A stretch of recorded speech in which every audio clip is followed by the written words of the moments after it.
வணக்கம் கைஸ், நான் உங்கள் கணேஷ் ரவிக்குமார். இது உங்கள் ஷேடோ சீக்ரெட்ஸ் தமிழ். இது வரைக்கும் நம்ம சேனலில் போட்டிருந்த நிறைய ஷார்ட்ஸை பார்த்துட்டு ஃபுல் லென்த் வீடியோ அப்லோட் பண்ணுங்கன்னு நிறைய பேர் கோரிக்கை வச்சுருந்தீங்க. உங்களோட கோரிக்கையை ஏற்று தினசரி இனிமேல் ஃபுல் வீடியோ நம்ம சேனலில் வரும். உங்களோட சப்போர்ட்டை இல்லை போய் தொடர்ந்து கொடுப்பீங்க நம்புகிறேன். நம்மளோட ஃபாலோவர் ஷேர் பண்ணக்கூடிய நிறையா உண்மை சம்பவங்களை நம்ம ஷேர் பண்ணிக்கிட்டு இருக்கோம்.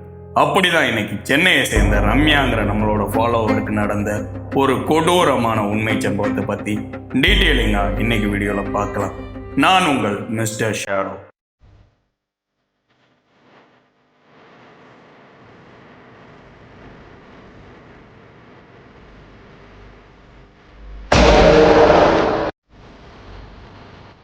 சென்னையை சேர்ந்த ரம்யா கல்லூரி படிப்புக்காக மாதாவரத்தில் அவங்களோட தோழிகளோடு சேர்ந்து ஒரு வீட்டுக்கு குடி போகிறாங்க.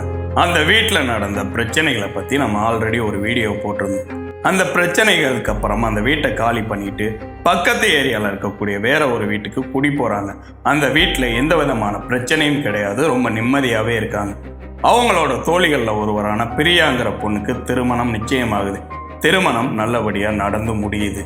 திருமணத்துக்கு பிறகு அந்த பிரியாங்கிற பொண்ணு அவங்க இருக்கக்கூடிய அந்த ஏரியாவுக்கு பக்கத்து ஏரியாவுக்கே அவங்களோட கணவரோட குடி வராங்க. அவங்களோட கணவர் டிரைவர் வேலை பார்க்குறாங்க. வேலைப்பளு காரணமாக அடிக்கடி வெளியூருக்கு பயணம் பண்ண வேண்டியதாக இருக்கு.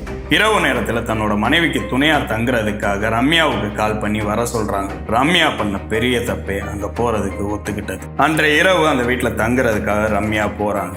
அந்த வீட்டில் இருக்கக்கூடிய பயங்கரமான நெகட்டிவ் எனர்ஜி ரம்யாவால் உணர முடியுது. ஆனால் அதை பற்றி எதையுமே பேசாமல் அன்றைய இரவு அப்படியே கிடக்குது. பொழுது விடிஞ்சு ரம்யா வீட்டுக்கு கிளம்புறதுக்கு முன்னாடி வாசலில் வச்சு தன்னோட தோழி பிரியா கிட்ட இரவு நேரத்தில் லேட்டாக உன்னோட கணவர் வீட்டு வாசல்ல இருந்து கதவை தரேன்னு சொன்னாலும் இல்லை கதவை தட்டுனாலும் தயவு செஞ்சு கதவை திறக்காத, வெளியில் நிற்கிறது உன் கணவர் தானு ஒரு வாட்டி கால் பண்ணி கேட்டு கன்ஃபார்ம் பண்ணிட்டு கதவை தரேன்னு ஒரு வார்னிங்கை கொடுக்குறாங்க. அதே நேரம் இது எல்லாத்தையும் பக்கத்து வீட்டில் இருக்கக்கூடிய 60 வயசான ஒரு பாட்டி பார்த்துக்கிட்டு இருக்காங்க. அவங்க ரம்யாவை கூப்பிட்டு, உனக்கு ஜின்னை பற்றி தெரியுமா, அதோட பாதிப்புகளை பற்றி தெரியுமான்னு கேட்குறாங்க. ரம்யா சின்ன வயசுலேருந்தே இந்த விஷயங்கள்லாம் எக்ஸ்பீரியன்ஸ் பண்ணனால எனக்கு தெரியும் அப்படிங்கிற விஷயத்த சொல்கிறாங்க. அந்த நிமிஷம் அந்த பாட்டி ரம்யாவை அவங்களோட வீட்டுக்கு வர சொல்லி கூப்பிடுறாங்க. ஏதோ ஒன்று தப்பாக இருக்குன்னு புரிஞ்சுக்கிட்ட ரம்யா அதை அவாய்ட் பண்ணுறாங்க. ஆனால் அந்த பாட்டி விடாமல் வற்புறுத்தி ரம்யாவை வீட்டுக்குள்ளே கூட்டிகிட்டு போகிறாங்க. இங்கே தான் ஆட்டமே சூடுபிடி. அப்படி அந்த பாட்டியோட வீட்டுக்குள்ளே போகிற ரம்யா வீட்டு வாசல் 60 வயது மதிக்கத்தக்க ஒரு முதியவரோட ஆன்மா அடைப்பட்டிருக்கதை பார்க்குறாங்க. அந்த நிமிஷமே அவங்க மனசுக்கு ஏதோ தப்பாக படுது. கிளம்பலாம் ட்ரை பண்ணுறப்ப அந்த பாட்டி ஃபோர்ஸ் பண்ணி உட்கார வைக்கிறாங்க. அதே சமயம் அந்த பாட்டியை பற்றின நிறைய விஷயங்களை ஷேர் பண்ணுறாங்க.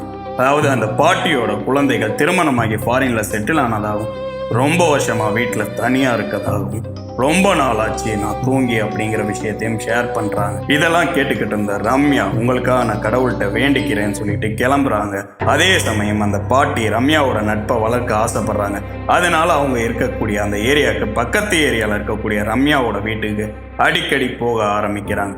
ஆனால் இதுக்கெல்லாம் பின்னாடி இருக்கக்கூடிய அந்த பாட்டியோட மாஸ்டர் பிளான் எதுவுமே தெரியாத ரம்யா அந்த பாட்டி விரிச்ச அந்த மாய வலையில மாட்டிக்கிறாங்க. அப்படி ரம்யாவோட வீட்டுக்கு போக ஆரம்பிச்ச அந்த பாட்டி சும்மா இல்லாம தனக்கு இருக்கக்கூடிய திஷ்டியை கழிக்கணும், நீ கழிச்சாதான் நல்லா இருக்கும்னு சொல்லி எலுமிச்சம்பழத்தை சுத்த சொல்றது, இந்த மாதிரியான தேவையில்லாத வேலைகளை பண்ண ஆரம்பிக்கிறாங்க. சரியா ஒரு வாரம் கழிச்சு அந்த பாட்டி ரம்யாவோட வீட்டுக்கு வராங்க.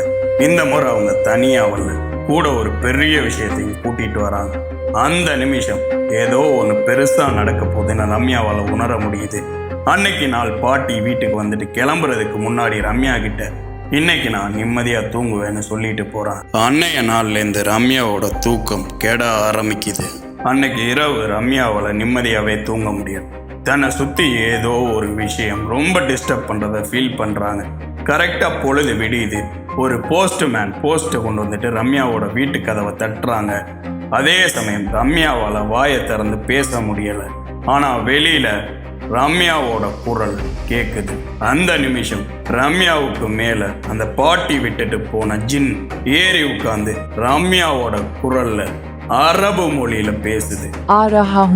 அதுக்கான அர்த்தம் இந்த வரேன் அப்படிங்கிறது. அந்த நிமிஷம் ரம்யா மேல ஏறி உட்கார்ந்துருக்க ஜின் ரம்யா கிட்ட, இனி அந்த கிழவிய வீட்டுக்குள்ள விடக்கூடாது, அதே சமயம் நீயும் இந்த வீட்டுக்குள்ள இருக்கக்கூடாது, அதை மீறி இருந்தா கொன்றுவேன் அப்படிங்கிற மாதிரி உயிர் பயத்தை காட்டுது. அந்த நிமிஷம் அந்த வீடை காலி பண்ணிட்டு ரம்யா வேற ஏரியாவுக்கு போறாங்க. இந்த ஒரு விஷயம் அவங்க லைஃப்ல மறக்க முடியாத ஒரு கொடூரமான உண்மை சம்பவம் நம்ம கிட்ட ஷேர் பண்ணியிருந்தாங்க. அது எல்லாத்தையும் தாண்டி அந்த வீட்டுக்கு கோஸ்ட் எக்ஸ்ப்ளோர் பண்ண நம்மளை இன்வைட்டும் பண்ணியிருக்காங்க. அப்படி நம்ம போய் அந்த ஜின்னை சந்திக்கணும்னு நினைச்சிங்கன்னா கமெண்ட் பண்ணுங்க, மறக்காம நம்மளை சப்ஸ்கிரைப் பண்ணிக்கங்க.